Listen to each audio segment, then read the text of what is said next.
March 5, 1913. Inside the vast, echoing hall of the 69th Regiment Armory in New York City, a night watchman makes his final rounds. The exhibition is silent. Only the soft flicker of his lantern dances on the pale walls. His footsteps echo in the cold.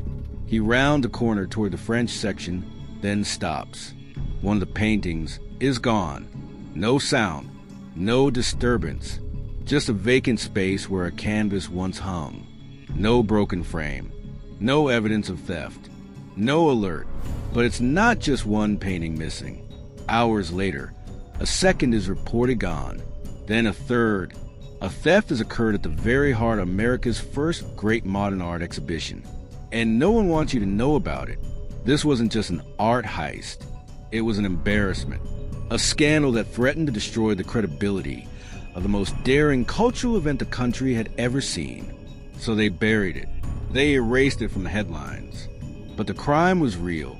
And today, we're going to dig it up. In early 1913, most Americans still saw art the way they saw God and government: orderly, proper, familiar. Portraits, landscapes, military men on horseback. But behind closed doors in Paris, Vienna, Berlin, art had mutated. It had exploded into something jagged, raw, surreal. A revolution had taken place in brushstrokes, and now that revolution was landing on American soil. Three visionaries, Arthur B. Davies, Walt Kuhn, and Walter Patch, had a vision to shake the American art world to its foundations. They arranged for more than 1,300 works of radical new art from across Europe and America to be displayed at the 69th Regiment Armory in New York City. This was the birth of what would later be called the Armory Show.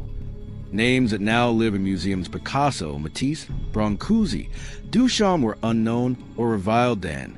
But here, under the high ceilings of the Armory, they were front and center. The reaction was explosive. Crowds came in droves. Critics were furious.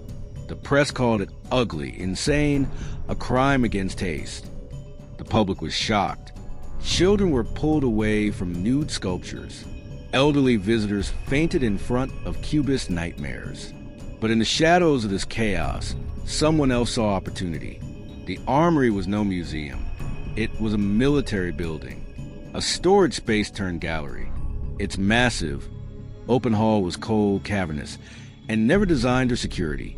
Artworks were hung on temporary cloth-covered partitions. There were no alarms, no cameras, no steel gates. Just a few men hired as guards, many of them retired military, some janitors. The entrance was controlled, but the exits? Dozens of them. Stairwells, service doors, fire escapes. It wasn't just vulnerable, it was exposed.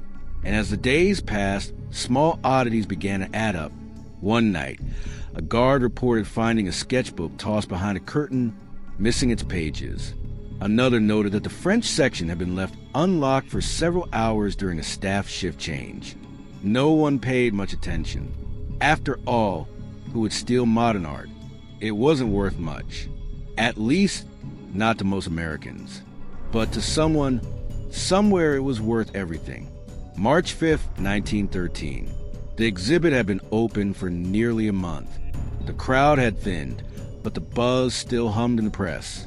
That night, a heavy rain had driven most visitors away early. The hall closed at 11 p.m. By 11:30, the guards began their rotation. One man, posted near the rear French section, reported seeing a figure walking between panels, a man in dark clothes, tall, carrying something under his coat. He assumed it was an artist or organizer. He didn't ask. At 2:12 a.m., another guard, Joseph Hartley, age 54, made a sweep and noticed something off. A large rectangular gap where Matisse had been. No shattered glass. No canvas on the floor. Just gone. Hartley raised the alarm. Within an hour, the show's curators were on site. A full inventory began.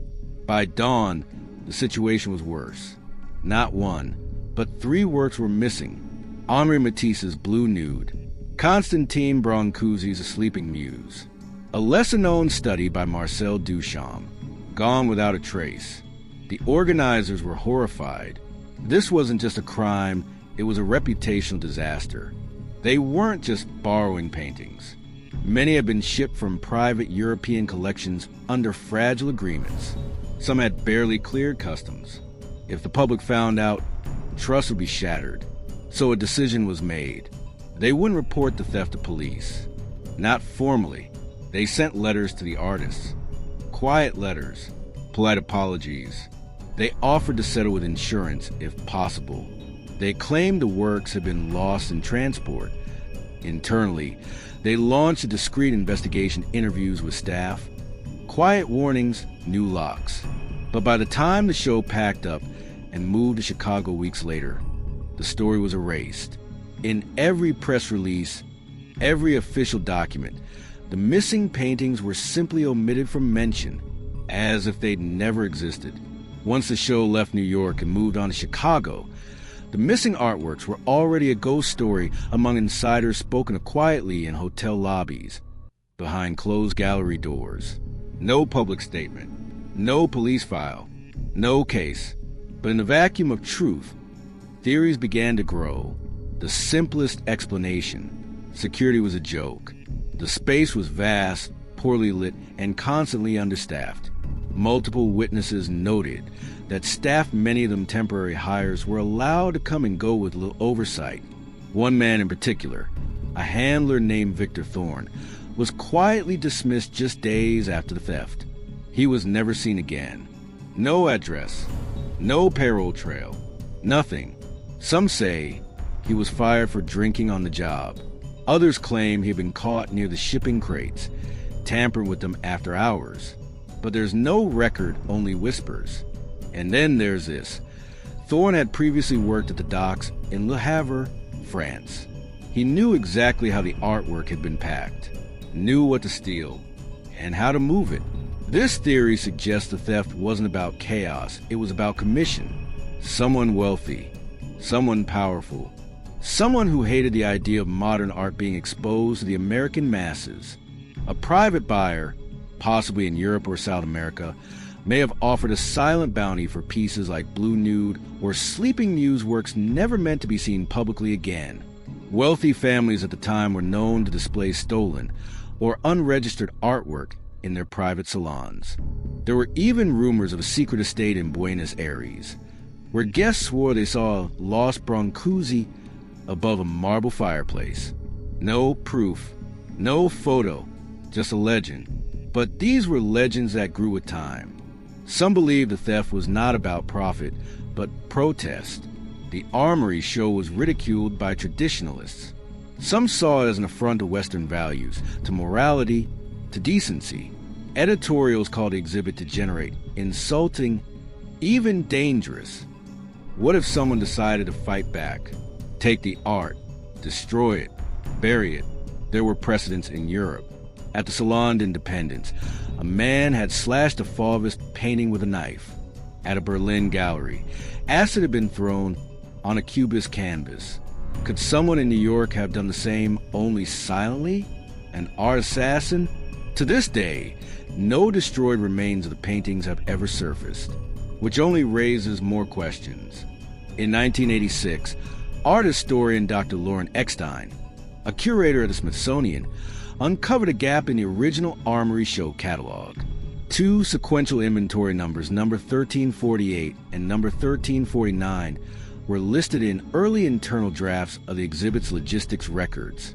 But in the final printed public catalog, they were missing, vanished. She investigated further. The numbers had originally been assigned to a Matisse and a Duchamp study. But in all surviving records of the show's actual layout, those pieces weren't displayed. Or were they? An old black and white photograph from early February 1913 shows a partially obscured painting in the French section matching the description of Blue Nude. Yet, that painting was never officially documented again. Where did it go? Who had it? And why did the organizers erase its presence? Dr. Eckstein's report was never published in a major journal. Why? Pressure. She later claimed that she'd been advised to let sleeping dogs lie. that reopening the case would cast doubt on the Armory Show's legacy. So she didn't pursue it further. But the files remain. Throughout the 20th century, rumors of the stolen paintings would pop up like urban legends. In 1947, a French art dealer in Marseille claimed a Matisse of unknown origin had come to his hands briefly before vanishing again. He refused to name the buyer. In 1961, an anonymous letter sent to a New York art magazine claimed that the Brancusi sculpture was being stored in a private vault in Mexico City. The editors dismissed it as a hoax. In 1975, a collector from Argentina tried to have a Matisse authenticated by a Parisian expert. The expert refused, publicly claiming it was a fake. Privately, he was less sure. He never published a report. The collector disappeared. The painting was never seen again. None of these sightings were confirmed. No museum ever took possession. No sale was ever traced. But the stories kept coming. Despite the loss, the Armory Show succeeded. It shocked, enraged, and inspired an entire generation. Artists like Georgia O'Keeffe, Stuart Davis, and Edward Hopper would later cite it as the spark that changed everything. Modernism took root in American soil. But behind the triumph, a secret, a theft buried under decades of silence. The organizers went to their graves, never speaking of it publicly. The families of the artists, some accepted the loss. Others never forgave. Henri Matisse himself allegedly never forgave the Americans. He never exhibited again in the U.S. until years later and under very strict conditions. One theft had sent shockwaves not just through a gallery, but through an entire cultural movement. And still, no one was ever caught. In 2013, on the 100th anniversary of the Armory Show, a group of art historians attempted to recreate the original exhibit layout. They scanned old photos, blueprints, written testimony. When they reconstructed the floor plan in 3D, something didn't add up. A section of the gallery near the north wall had no lighting in original plans, yet shows up brightly lit in period photographs. That area where the theft happened. Some now believe a blackout that night may have provided perfect cover. Even today, security footage would have helped solve the mystery. But in 1913, there were only guards' guesswork and gaps. That crime scene remains untouched, unsolved. So what happened that night in March 1913? 3 masterpieces vanished. No fingerprints, no alarms, no witnesses, only silence, then denial, then erasure. This was more than theft. It was a moment of cultural vulnerability. America wasn't ready for modernism, not fully. And when a crime threatened to destroy the fragile bridge between two worlds, the old and the new, it was quietly swept under the rug. But the evidence remains, not in museums, not in ledgers, in whispers, in forgotten catalogs, in photographs that show shadows of frames long gone, and maybe somewhere in a gilded hallway behind locked doors, the missing paintings still hang. 100 years later, we still don't know who pulled it off, or why the world let it disappear. But here on State of Crime, we remember, because some crimes don't bleed. They vanish, and some of the most dangerous thieves don't carry guns, they carry silence.